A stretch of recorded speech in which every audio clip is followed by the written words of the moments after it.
Welcome everyone to our third webinar of the Special Interest Group on Concussion and Mild TBI of the International Brain Injury.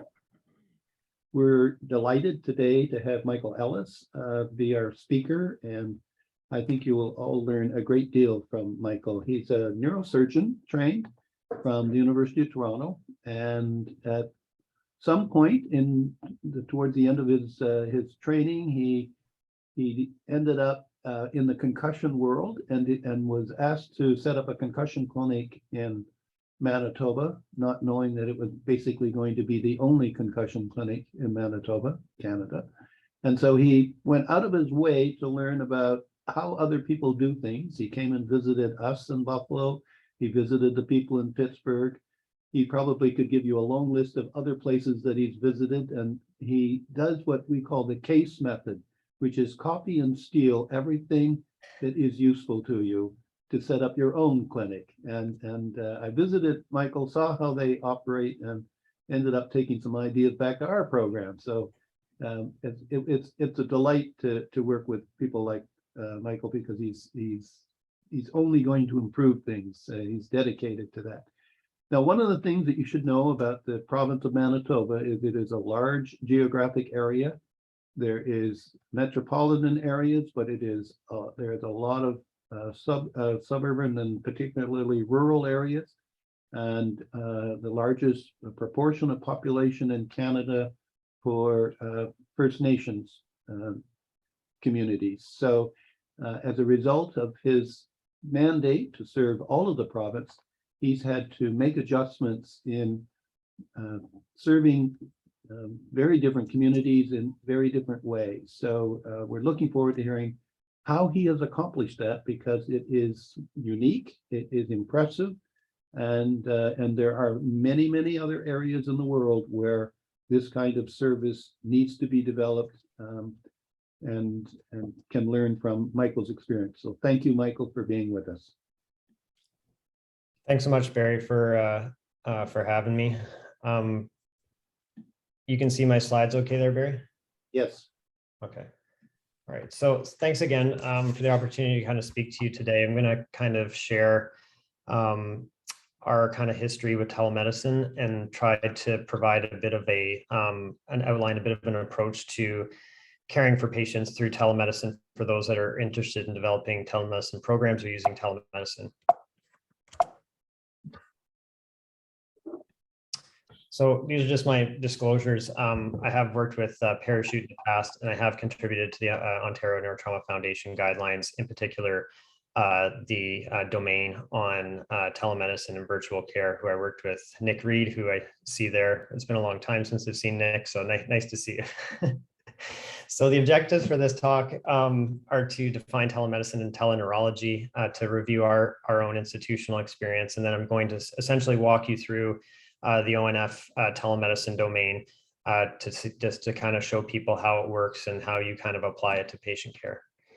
So as Barry was kind of mentioning, I live in Winnipeg, Manitoba, and I'm the medical director of our multidisciplinary pediatric concussion program.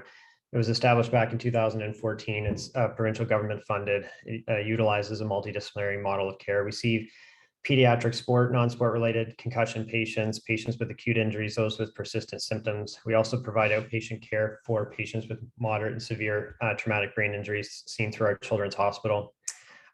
We've worked with community stakeholders to develop concussion protocols for a lot of our hockey leagues. And then we've worked with government, Sport Manitoba, to develop more harmonized sport and school-specific concussion protocols.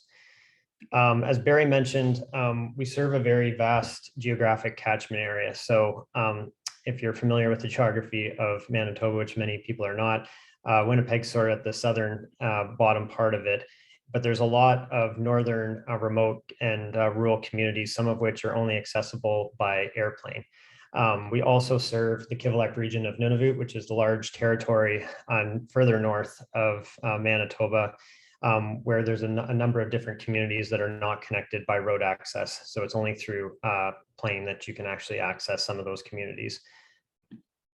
So I'm going to kind of give you a little bit of a background on telemedicine. So telemedicine is translated as healing at a distance. This can include synchronous forms such as in-person video conferencing, or asynchronous forms such as e-consultation. This is a large or long definition, but the World Health Organization defines telemedicine as the delivery of healthcare services where distance is a critical factor for all healthcare professionals using information and communication technologies for the exchange of valid information for the diagnosis, treatment, and prevention of diseases and injuries, research and evaluation for the continuing education of healthcare providers, all in the interest of advancing the health of individuals and their communities. There is not really a kind of overall universal definition of teleneurology. This is one of the ones that I had seen in the literature where it can be defined as neurological consultation at a distance or not in person using various technologies to achieve connectivity, including telephone and the internet. Probably the best example of how telemedicine has revolutionized care of patients with neurological conditions is probably telestroke. Back in 1999, Levine and Gorman proposed that telemedicine or telestroke could be used to increase access to neurological care and thrombolytic therapy for patients with acute strokes that were presenting to rural community hospitals that didn't have access to specialized stroke neurologists. And at that time, the main barriers that they were trying to kind of overcome with this technology was geography and lack of access to specialized care. And if you fast forward now to 2022, there's now a very strong research base that suggests that telemedicine-based stroke care is feasible, safe, effective, equitable, cost-effective, scalable, and it's now used in pre-hospital care, acute hospital care, ICU rehab, and secondary stroke prevention. And care is also directed by updated expert consensus and evidence-based guidelines. One of the models that's most commonly used in telestroke is this sort of hub and spoke model where things kind of look like a wheel, and you have a comprehensive stroke center that has all the access to the personnel, diagnostic equipment, rehab, all the type of infrastructure to be able to kind of manage almost every aspect of stroke care. And then it's connected through this kind of network or pathways to other primary stroke centers that have some of those resources, but not all of them. And then community hospitals that really don't have a lot of access to specialized care. So looking back at this sort of literature, we tried to kind of look at this and then decide whether or not this was a model that we could apply to our concussion care here in Manitoba. So to start this, we launched something called the Connect program. This was a pilot project between our clinic and the Thompson General Hospital, which is located about 760 kilometers straight north. Thompson is considered kind of the hub of the north, or the largest sort of community in northern Manitoba. So what we did is we started a bit of a pilot project where the referral criteria were age 19 years of age or younger. We could see patients that had acute concussions, head injury, or those with persistent symptoms. But the patients had to undergo an initial medical assessment by a physician or a nurse practitioner, an in-person assessment to screen for more severe traumatic brain injury, cervical spine injury. The referring center would then go and download a referral form on our website. They would complete it and would get faxed to our clinic.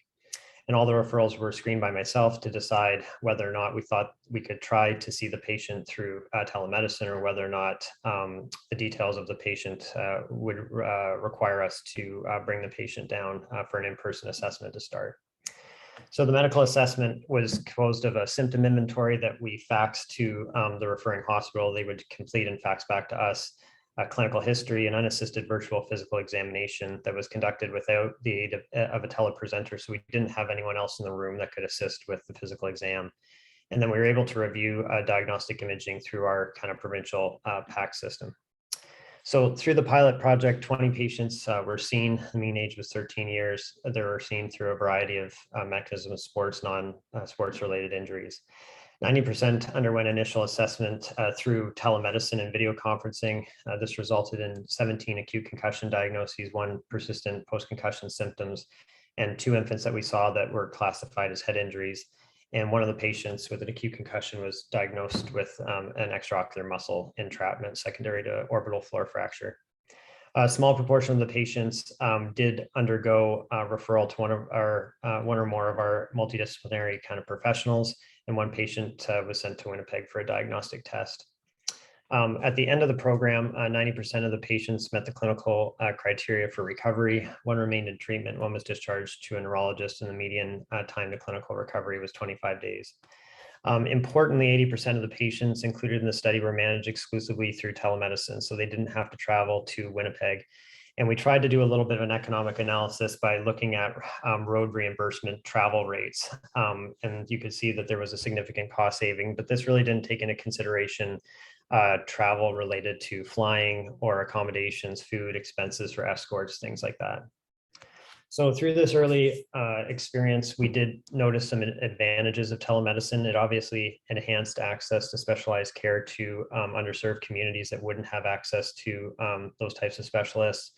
There was greater continuity of care in the sense that it was the same professional managing the patient over time, as opposed to in some of those communities, there's a doctor that comes in and works for a week and then travels out, and another doctor would come in. So in this way, the same doctor was managing the patient. Because of the less travel, there was less time away from families back home. There's decreased travel time, and it reduced cost, especially for those patients who return to communities where they would have had to travel by flight. These are just some of the estimated travel costs for flights in some of the communities in northern Manitoba and Nunavut. This was back in 2020. And you can look at these rates, which are significant, but you have to multiply them by 2 for children because every patient that comes down needs an escort. So looking at economic analyses for telemedicine in our setting is sort of a no-brainer. It obviously saves cost. There are certain challenges and limitations that we learned. The most important limitation is an inability to perform a complete physical examination. So with telemedicine, it's not possible to complete vision assessment, motor assessment, sensory assessment. You can't test reflexes. Some of the more advanced vestibular tests you're not able to do through telemedicine, and we're not able to kind of palpate the cervical spine like we would in an in-person assessment. Having said that, the physical examination in the majority of the patients that we see in person is normal. Those that do have abnormal physical exam findings typically present with subjective red flags that alert the clinician to the presence of an alternative or coexisting disorder like weakness, numbness, blurred vision, vertigo. And even when we do detect some of those more subtle vestibular ocular motor abnormalities on an in-person exam, most of those resolve spontaneously without the need for treatment. So in that way, concussion kind of lends itself to as a condition that may be you may be able to manage through telemedicine. There's other infrastructure and logistics issues. It requires access to high quality, secure in-person video conferencing. There's licensing considerations. It can be associated with startup and maintenance costs for telemedicine technology. There are medical legal considerations. And at the time that we were delivering this care, there was a lack of culturally appropriate educational resources. Since then, we've been very fortunate to partner with First Nations and friends from Nunavut to be able to develop some culturally appropriate concussion education tools for First Nations youth and youth in Nunavut. So after this initial pilot, we took a number of different trips to different communities further north, including Churchill, Rankin Inlet and Nunavut, Cross Lake and God's Lake Narrows, just trying to kind of build relationships on the ground with some of these larger communities and trying to see if we could kind of expand that sort of network. And over time, we were able to develop, which is loosely called the Connect program, which was essentially an e-consultation and telemedicine program, where we now can have referrals that can come from a number of different communities, either some of the more regional hospitals further north or the smaller nursing stations and communities where we can see patients and be able to kind of expand the coverage over across that entire vast catchment area. Over time, we sort of refined and developed kind of clinical algorithms in a remote physical examination test. We've also developed some standardized tools that are available for clinicians that want to medically manage patients via telemedicine. And so this was kind of 3 years ago before the COVID-19 pandemic. This was kind of part of our routine practice where we would see, numerous patients a day through telemedicine that were sort of interspersed, scheduled during our in-person clinics. So we were offering follow-up assessment for patients who had undergone an in-person medical assessment through telemedicine. And then we were also doing some in-person medical assessment for select patients who lived in remote and in isolated communities, and then doing the follow-up through telemedicine.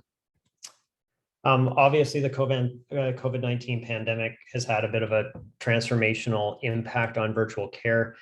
Initially, there was concerns about limiting transmission in healthcare facilities, preserving personal protective equipment, travel restrictions in Canada for out of province and northern communities. And in a lot of cases, healthcare authorities were recommending that clinicians transition into virtual care and telemedicine whenever they could. But together, this is a bit of an unprecedented challenge for a lot of different healthcare specialties, and especially for concussion providers who may not have ever had any experience managing patients through telemedicine. It was also a challenge for the patients as well if they had not previously interfaced with that mode of healthcare delivery. So I was very fortunate to work with Roger Zemek and Nick Reed in terms of trying to develop a telemedicine and virtual concussion care domain for the Living Guideline on Diagnosing and Managing Pediatric Concussion. This was published in March of 2021 during the COVID pandemic. And so this is sort of the algorithm that we sort of developed for this domain. And what I'm essentially going to do in the remaining time is just sort of teach you or present practically how we manage patients from a virtual care perspective, kind of using this algorithm. So the first step of this is screening patient referrals. So we'll get referrals for patients that live in remote communities, and we'll sort of look at those referrals and we'll ask ourselves, can we do this through telemedicine? And so the boxes that we want to check is, has the patient undergone a previous medical assessment? Is there any concerning features about the patient's clinical history? Is there a geographic barrier to care, which is the number one reason why we consider using telemedicine? Is there other factors? Obviously, during the COVID pandemic, we were caring for patients in the central region of Nunavut, and at different times during the pandemic, there were no active cases within those communities. So we had to decide, do we want to bring a patient out of a community where there is no COVID to a place where there may be a higher burden of COVID, and then risk sending them back to their community carrying COVID-19. And then we have to ask ourselves, do they have access to telemedicine services? And so if all of these things look pretty favorable for the referral, we'll consider seeing the patient through telemedicine. The virtual medical assessment is very similar to an in-person medical assessment with some consideration. So number one is the informed consent. When you see the patient through telemedicine, you want to outline the risks and limitations of telemedicine, what you're able to do and what you can't do. And you want to be able to outline a backup plan. So if there are worrisome features that pop up during that assessment, what is your plan? How are you going to arrange an in-person assessment? As we'll see, the clinical history is very similar in person and virtually. This did it did require us to develop a bit of a virtual physical examination, as you'll see. And then you want to decide whether or not there's any supplemental tests that are needed, whether or not those tests are available in the community, or whether or not you need to transfer the patient down for additional testing or consultations. So the virtual clinical assessment is essentially the same as what you would do in the office when you're face-to-face with the patient. You're going to collect all of these sort of injury details that are important to collect. What you're really trying to ask yourself is, what is the patient's current clinical status? Are they improving? Are their symptoms worsening? Is their clinical status stable? And are there any subjective red flags, such as double vision, monocular blurred vision, neck pain, weakness or numbness in their extremities, positional vertigo? And you're trying to ask yourself, is there certain features that suggest that there's maybe something more than a concussion that's going on here? There are certain aspects of the physical exam that you can't do through virtual care, but there's a lot that you can do. And I won't go through how to conduct all of these different tests, but there is the 2015.2 in the telemedicine and virtual care domain of the ONF Living Guideline that you can refer to, that kind of has a bit of a script about what tests can be done, how to interpret those tests. But there's a lot that you can do through virtual care, but you do have to be mindful of the things you can't do. So once you've conducted that virtual medical assessment, you're essentially trying to take yourself through a process of risk stratification. So if the patient's overall clinical status is stable, it's improving, or their symptoms have resolved, there's no subjective red flags, and there's no objective red flags on your physical exam, then that's the type of patient that you can try to manage through telemedicine, and you don't need to bring for an in-person assessment. But if the patient's symptoms are worsening, if there are subjective red flags like I outlined, or if you don't think the physical exam was satisfactory, or there were objective red flags like double vision, neck pain, that kinds of things, then that's a patient that you are likely going to want to consider to arrange an in-person medical assessment And once that's conducted, you may be able to follow them moving forward virtually.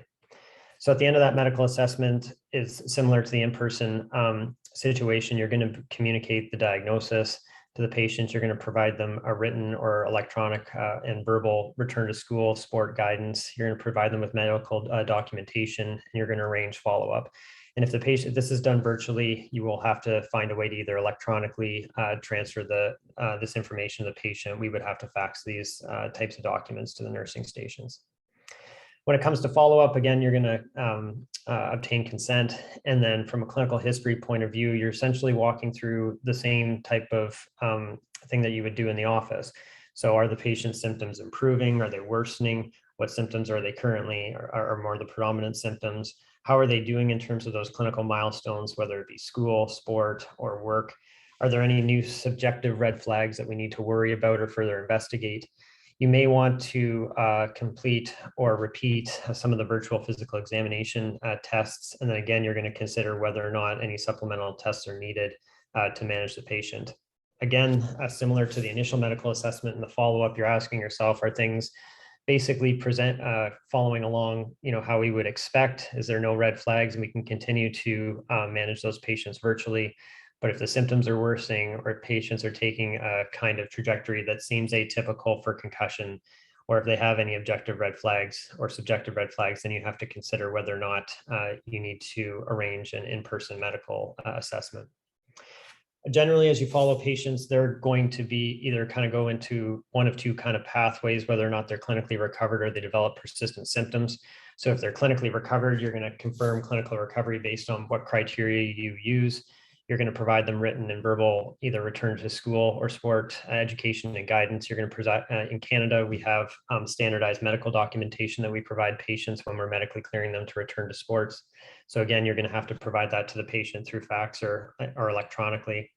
For patients who develop persistent post-concussion symptoms, these are patients that by definition are having an atypical clinical course. So very commonly, if a patient develops persistent symptoms and you've been managing them virtually, it's always a good idea to consider bringing those patients in for an in-person assessment to see if there's something you are missing, or to facilitate other types of tests like exercise testing or vestibular assessments, those types of things. And then once you've conducted that type of assessment, you can follow the patient virtually moving forward. So overall, these are the sort of take-home messages from the early experience that we've kind of had. In my opinion, telemedicine is a great tool to enhance delivery of concussion care to underserviced rural and remote communities. At the end of the day, though, it's just a tool like any other tool that we use clinically, and it's never going to really replace in-person care. There are definitely patients that require an in-person assessment. There are certain aspects of concussion care, like neuropsychological testing, like advanced vestibular assessments, those types of things that require you to be face-to-face with the patient. I think the success of telemedicine all along that process is highly dependent on patient selection and clinical discretion at each stage of patient care. So you're always trying to walk yourself through that process of risk stratification. Expect the unexpected. I haven't had a technical difficulty, but there's still time left for that to happen in this talk. There's always technological challenges that we run into with, using any form of technology. And so you always have to have a backup plan about what happens if, a blizzard, shuts down the healthcare system or center, or, the technology fails, those types of things. Like anything in clinical experience, it gets easier with experience. I think when I started doing these tests, these assessment, it felt fairly cumbersome and took a lot of time, but it becomes kind of second nature the more that you do it. It helps to have an organized approach. We have developed some tools that can be downloaded for use that can help you organize your medical assessment and the kind of things that you're looking at in terms of the physical exam. And then I think telemedicine-based concussion care will continue to be refined by provider experience and further research. Here's some just suggested resources that you can see if you want to learn more about telemedicine-based concussion care. And thanks again for having me, and I'll take any questions.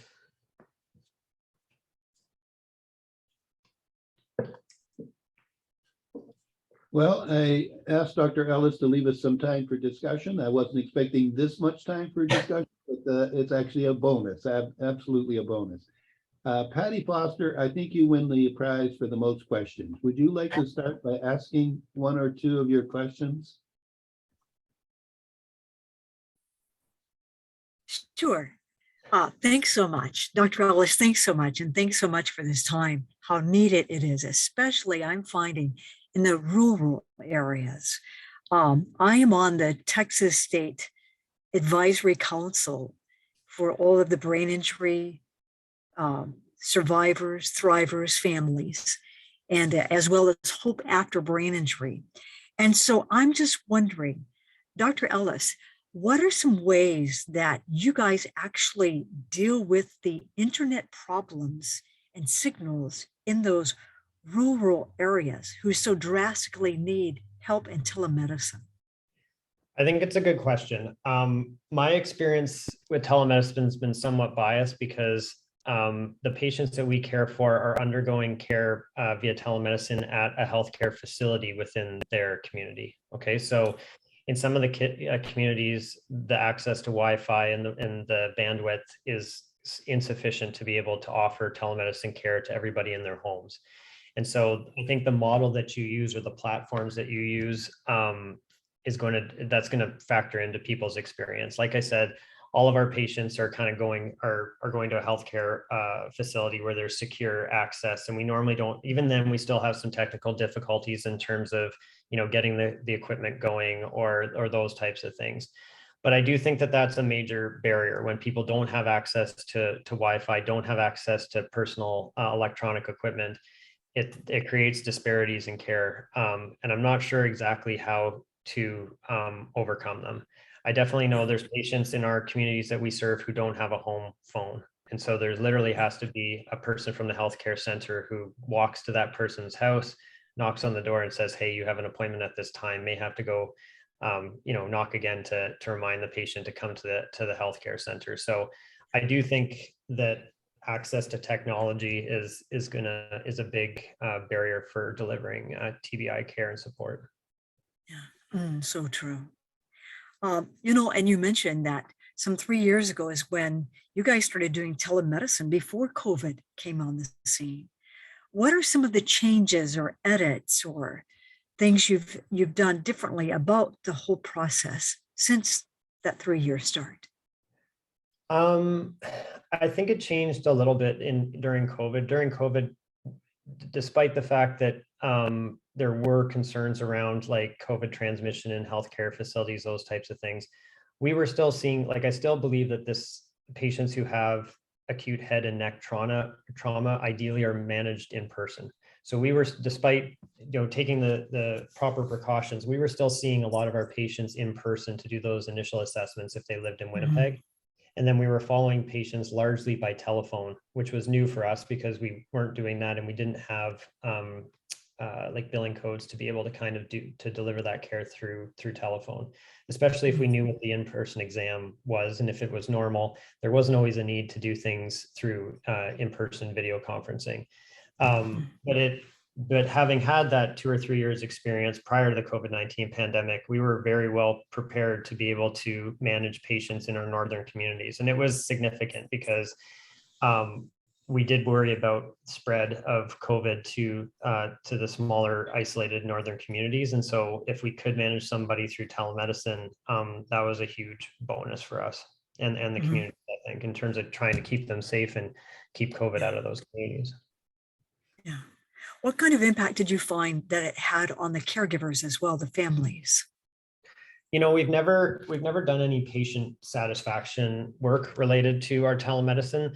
But I also think it's a little bit moot because the patients who we care for through telemedicine are huge fans of it. Like if you told somebody that would you rather drive, 5 minutes to your local healthcare center and see us over video, or would you rather drive 5 hours in the dead of winter through storms to come and see us? What would you rather? Or would you rather get on a plane and fly all the way here and have to figure out childcare? Or would you rather just go to the nursing station and get seen through video? It's honestly a no-brainer. So for us, the patient satisfaction, I think, is pretty positive. And I don't think we'll have any plans to to study it, because I think the answer is pretty obvious. Yeah. Yeah. And great explanation at the beginning about healing at a distance. Thank Mike, you. you mentioned the nurses' stations, and I have visited some of these northern communities, and it was under a different, it was a different era, but anyway, I was very impressed with some of the nurses' stations, the people that were involved. I, in fact, was doing a little bit of training with them, and their dedication was remarkable. I assume you've been working with them and collaboratively with them, and that they play a big role in making this successful. And I'm specifically curious about how much you can transfer some of the physical exam components to them, since they're trained nurses. They may not be trained specifically in everything that you have, but did you do some training? So there was a number of questions in there, obviously.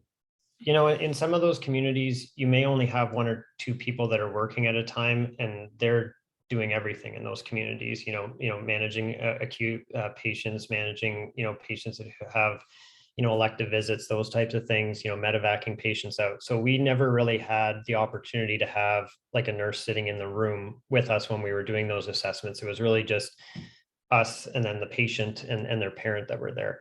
So there was never really a thought about training the nurses to help with the physical exam and things like that. But to be honest, they really are heroes. The amount of work that they do at those nursing stations, it's unbelievable, the scope of services that they're able to provide.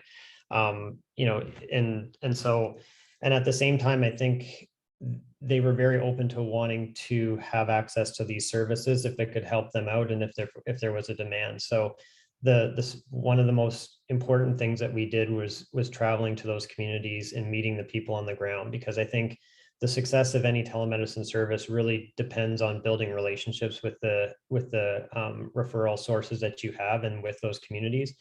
And so if the patients know who you are, you've been to those communities, even being able to build rapport with patients of a different cultural background, if you're able to talk about, so where do you live in this community, and you're familiar with it, or you're familiar with some aspect or of the community and different characteristics, it helps you to kind of build rapport, especially when you're providing care over such a great geographic distance. Did you if you had a parent in the room, did you at any time try to utilize the parent for only we had much of parents? What? It's the only time that we really was if we had like infants, which are difficult to examine on like a good day, in person.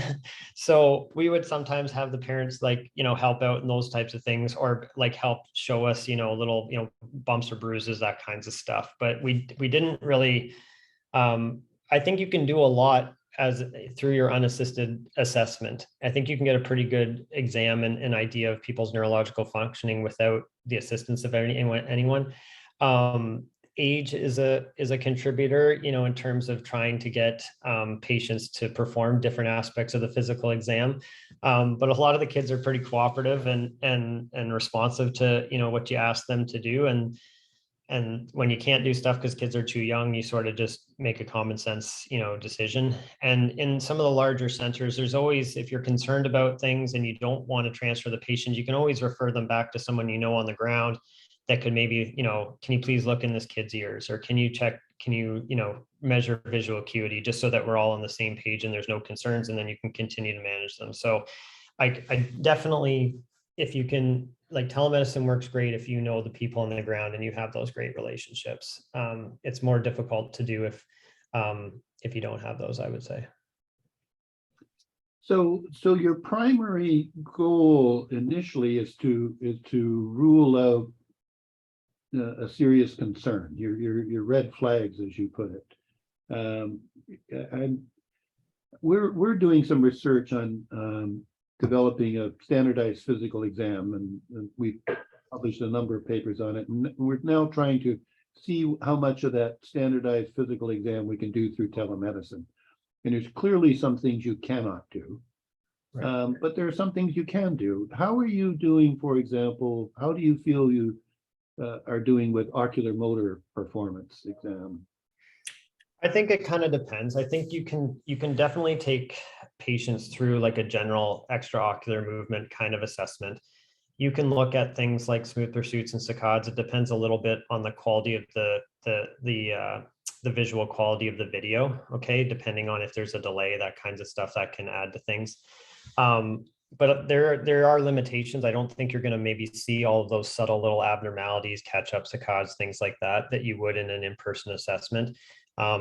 Obviously it's more that you can't, I haven't found a very good way of being able to do like visual field testing. You can't do fundoscopy. You can't do acuity to a point that, that you'd want. So whenever people have visual exam or visual concerns, I normally transfer patients down for that. But in my experience, like the majority of patients that we see is the abnormality that they have is really just symptom provocation. So their gross, eye movements are normal, but they feel a little dizzy or they have a little bit of headache, and that normally resolves spontaneously without any real further investigation. So if a child has grossly normal extraocular movements, but they say I get a little dizzy when I look back and forth, that's not an indication for me to pull a trigger on getting a patient in for an in-person exam. Most of the time, that's what we see. Similar with convergence, like haven't found a super easy way of doing that, because you can have patients pick up like a pen or something, or kind of when they're kind of looking directly at you, but you can't really measure at the same time. You could always bring the parent in to kind of do that.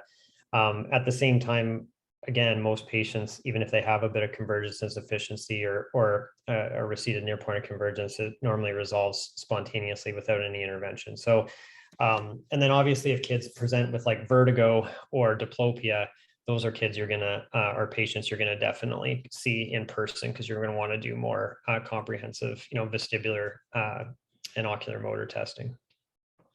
What about balance? You feel you can assess balance through telemedicine, or are you?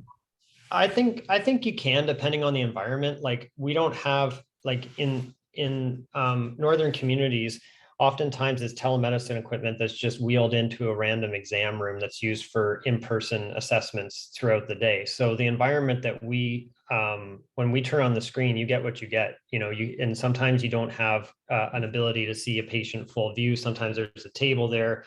Sometimes it's a lunchroom and people are at a conference table or something like that. So there are some limitations in doing it and things like that. But similarly, I think balanced tests and those abnormalities don't add a ton to clinical decision making, because most patients' balance deficits resolve spontaneously as well. So my big thing for managing the patients by telemedicine, my primary issue is there something else going on beyond a concussion here? And I think the clinical history and some of the physical exam tools that you use can do a pretty good job of figuring that out. And obviously, if there's pain on range of motion of the cervical spine, that's another red flag that you may want to consider an in-person assessment. Your clinical experience plays such a big role, it seems, in identifying the high risk or identifying the need for in-person exam. It's just impressive. Let me ask you what I think is a fairly difficult question. What sort of cultural issues do you run into? You're dealing with cultural differences in terms of the populations in these communities. Have you run into any difficulties with people, for example, not wanting to have their child come the 5-hour flight to see you? Or what sorts of issues have you run into, and how have you resolved them? I think, I did have some concerns about that, starting out, because a significant proportion of the patients who live in northern communities are Indigenous by background. And I trained in Toronto, where I wasn't always exposed to a high proportion of Indigenous patients. So, but the biggest thing for me and the greatest learning has been to go visit those communities. They're awesome. It's honestly one of the greatest joys of developing this program is developing those relationships, visiting those communities, seeing what life is like in some of those northern communities. I do a lot of work up in Rankin Inlet, and I look forward to that trip all the time. It's just if you've never been, you can't understand it. But and you do your best to try to connect with people in those communities to learn about those cultures and their cultural values. We have been fortunate to partner with Parachute and some other stakeholders to develop some culturally appropriate handouts so that patients at least can understand that we're trying to be mindful of their cultural values. But you can always learn more. And I think the thing that's taught me the most is by far is visiting those communities, talking to people about their communities and their experiences and some of the challenges that they may face, accessing healthcare and other challenges. So on that note, accessing healthcare in general has always been an issue. You mentioned about the tremendous burden that's placed on the 1, 2, or possibly 3 healthcare providers that are available in the community. Has the demand for your services expanded at all beyond concussion? Yeah, I mean, we definitely see a lot of patients who have, moderate and severe traumatic brain injuries that we follow through telemedicine. All of those patients I would see in person, unless there was, I think I can think of only in one circumstance over the pandemic where I had seen one patient that had had a more severe brain injury that I followed through telemedicine until we thought it was safe to bring them down for an in-person assessment just because of COVID and the risks of COVID infection in those communities. But we do care for patients with moderate or severe traumatic brain injuries that are discharged from our children's hospital. I'll see those patients in person, and then I'll follow them through telemedicine if we can. And then if we do need to bring those patients down for additional testing like neuropsychological testing or imaging or those types of things, we can always do that. But for now, it's been largely expanded to that pediatric population. We have recently begun offering care to patients who have had traumatic brain injuries as a result of intimate partner violence, some of whom live in remote and rural communities. So we have been using telemedicine when the patients feel comfortable using that.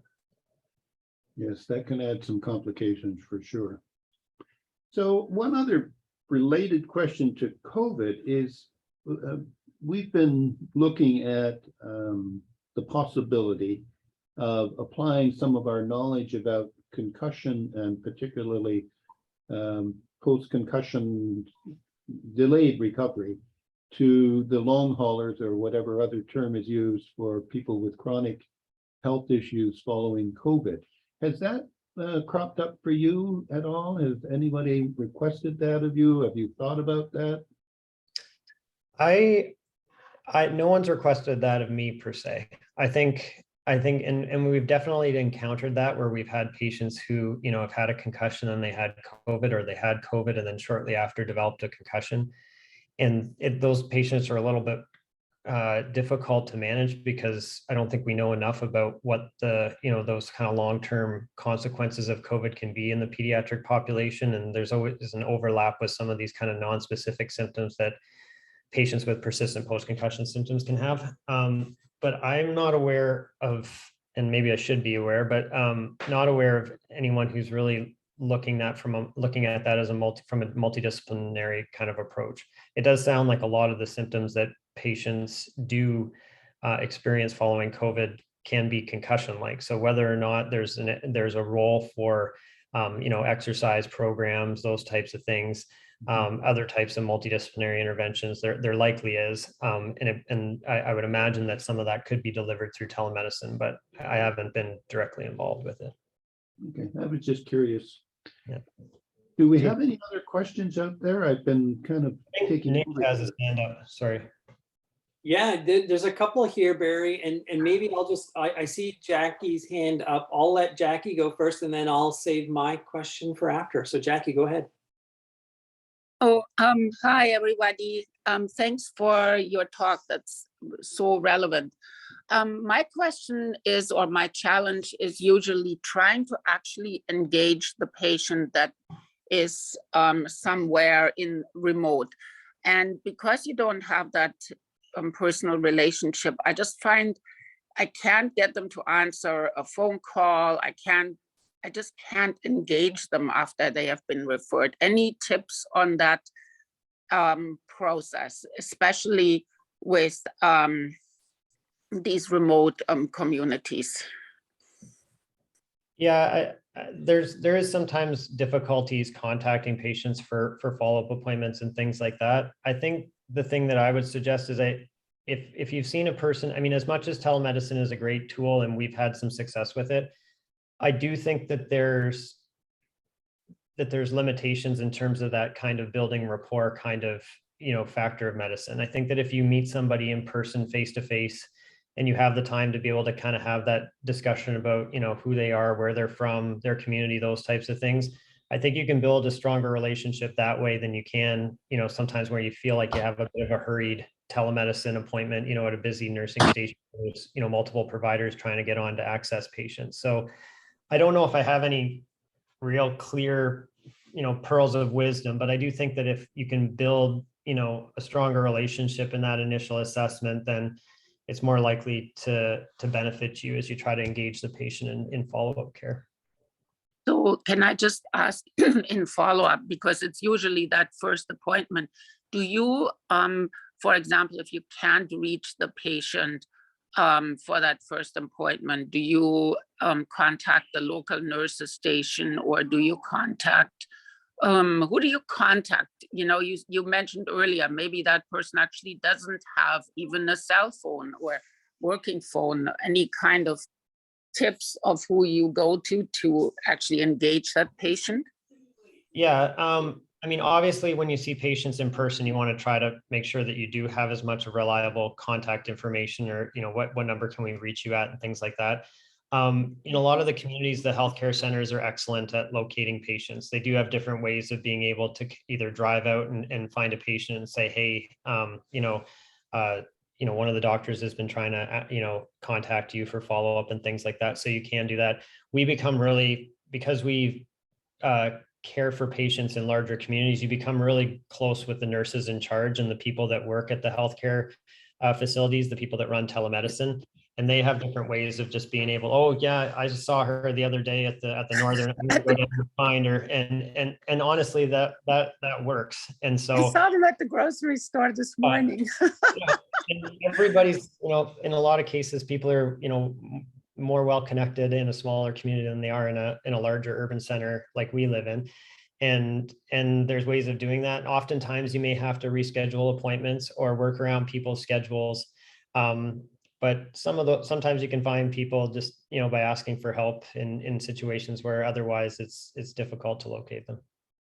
Yes, thank you very much. And I have to say, I'm specifically interested in the handouts that you created on the indigenous or culturally sensitive They're all population. available on our Pan Clinic website. So all of the ones that we've developed they're all on there. So you can just download them. Yeah, I think that's really great, because I realized, working in Vancouver, I never see or never get a referral for a patient from an indigenous origin or a community, and that's obviously a failure in healthcare delivery. So I'd be very interested in that aspect of it and practice that a little bit more. And that reaching out to people is especially, I find, so difficult for those communities. So I really appreciate your tips and work on that. Thanks. Yeah, and if you do have handouts that you've delivered that you use in your general patient population, you can always reach out to different groups to get feedback about how they can be adapted for different cultural groups. Obviously, even within First Nations populations, there's a lot of diversity. So your handout may not meet the needs of every patient that you see, but you can get some consultation to at least do a bit more of a better job in terms of meeting their culturally specific needs. And I think what you said is right. It's about personal relationships, especially for people in those communities. So we have to sort of switch gears in a way from our busy practice and actually try and take the time to build a little bit of relationships. That's what it sounds like you've been doing, and that's probably why it's been so successful, I'm assuming. Would you think that's true? Yeah, absolutely. If you know the people if you know the people at the healthcare centers, if you are familiar with the communities, if you know the principal at the school, if you know the hockey coaches, you know everybody, and it doesn't take long. It's a couple days visit, and you can meet a lot of people from the community, and and get to know people. And universally, the northern communities that I've visited have been extremely welcoming, and it's been, you know, an absolute joy to kind of travel to those. I look forward to it. It was one part of COVID that was the most frustrating, because we were, you know, having these trips, you know, every few months and things like that. And then everything kind of got shut down just for, you know, because of, you know, COVID safety and things. So, but yeah, and if you start small with, you know, 1 or 2 communities and you build those relationships, you can also expand to other communities, and through, you know, word of mouth and other types of partnerships, you know, you can start to kind of expand that catchment area for the services you provide. Thank you so much. That was great information, great talk. Thank you. Thank you. So Mike, I'll keep things brief. I think you've answered enough questions today, but I just wanted to start before I ask my question, just with a huge thank you, not just for this and delivering today's lecture to the people on the stream, but also all those that will be viewing the recording, but more so for what you do. Like you're leading the system here. You're so giving with your time, and you're so thoughtful with getting into the communities that need the help. So I just wanted to start with that and say thanks, Mike. It's always such a pleasure to hear from you and learn from you. My question, something that really resonated with me was in your closing statements around that we need to learn more here. So yes, you've learned a lot. Others have learned a lot. I think the pandemic forced a lot of learning as well. But there's still a lot to learn here about providing care in a virtual format. And I guess my question to you, it's sort of a broad one, but maybe you can zero in on something that really resonates with you. But what do you think we need to learn next? You know, there's a lot of lessons learned over the way here, and some gaps here and limitations to what we can do. So where do you think we need to go from within the research community, within a clinical community, to really take this to the next step to help as many patients as we can? Thanks again for your the kind words. It's nice to see you. I look forward to seeing you in Montreal soon. I think it depends on what people want to use telemedicine for. Like, I think it really is just a tool. I don't think it's going to replace care, and I don't think that we need to do like research for the sake of doing research. I would say that, and I've been thankful to Barry. Barry kind of hit the nail on the head kind of before this. There's a role, I think, within the brain injury community to discuss our own lived experiences by what we're doing, both our successes and our failures, to be honest about like that this isn't easy. Like, I mean, this hadn't really been done before. So I was always terrified that I was going to mismanage a patient, or, you know, that something would happen and it would look bad that I tried to, you know, manage this through telemedicine. Who would ever have thought to do that? That sounds crazy. And I think that there's a role for us having these types of discussions at academic meetings. They're not, nothing I'm telling you here is really evidence-based. It's like experience-based, if you had to call it that. And, you know, a lot of the things that go on, I think, in concussion and traumatic brain injury, we don't understand very well. And even when we do research projects, we only incompletely understand really what we're trying to study. So when it comes to telemedicine, I don't know what the future holds. Like I said before, we did this just to really expand care to communities that didn't have access to care. And I think in its current form, I think it meets an appropriate standard that I feel comfortable providing to our patients. It's never going to be completely equitable, and I can acknowledge that.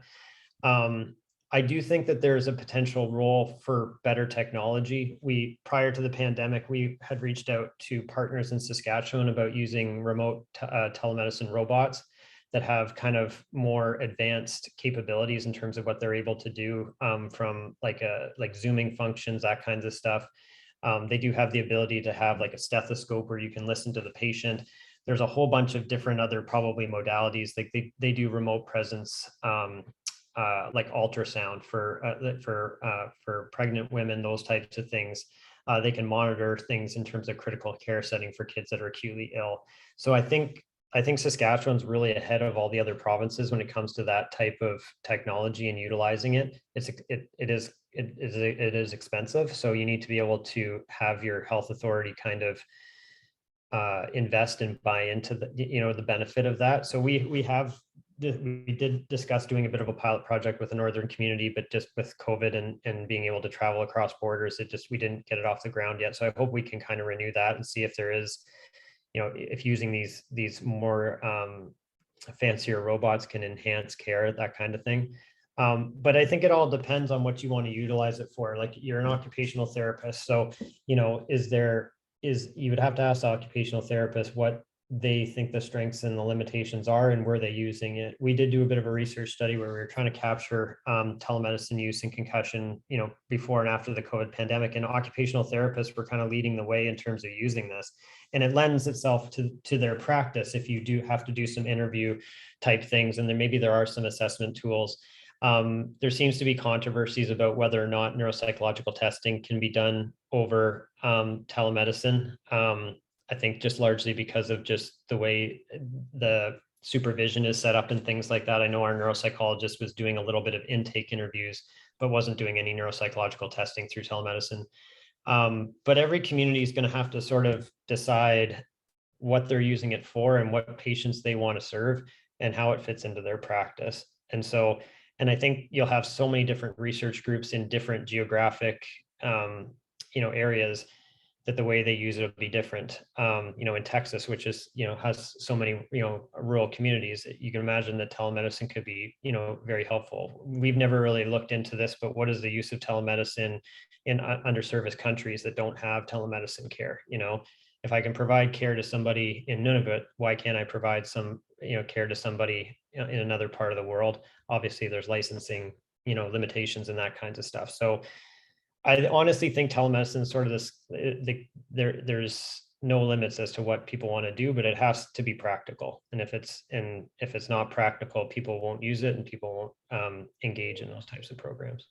Yeah, very well said, Mike. Yeah, this idea of keep it practical, keep it real, keep it relevant, but also don't paint it all with one big broad stroke, right? Every situation is going to call for a different use and a different action. So lots to learn, but I agree. Just having these discussions and talking about it openly with everyone's experiences really take us somewhere new. So thanks, Mike. Really appreciate it. Thanks, Nick. Yeah, I want to add my thanks as well, Mike. It was an excellent talk, and to have so much time for discussion meant that I think a lot of questions that people might ask, hopefully were asked by one or more of us. And you're so experienced in this. It's wonderful that you can share that experience. I think we can bring this to a close. We're maybe a minute or two early, but that's okay. It's better than late. And again, thank you, Michael. It's a wonderful talk, and I think this is our last one for this part of the year, and we'll start up again in the fall. But we feel this was a great ending. You were the exclamation mark on our series. So thank you. Thanks for having me, Barry. It was great to meet with everyone. I look forward to seeing you in person, hopefully at some point. Yeah. We hope we can get you away from your clinic for long enough to participate in some of our meetings. Thank you. Yeah. Take care. Thank you, Mike. Thanks, everyone. Thank you.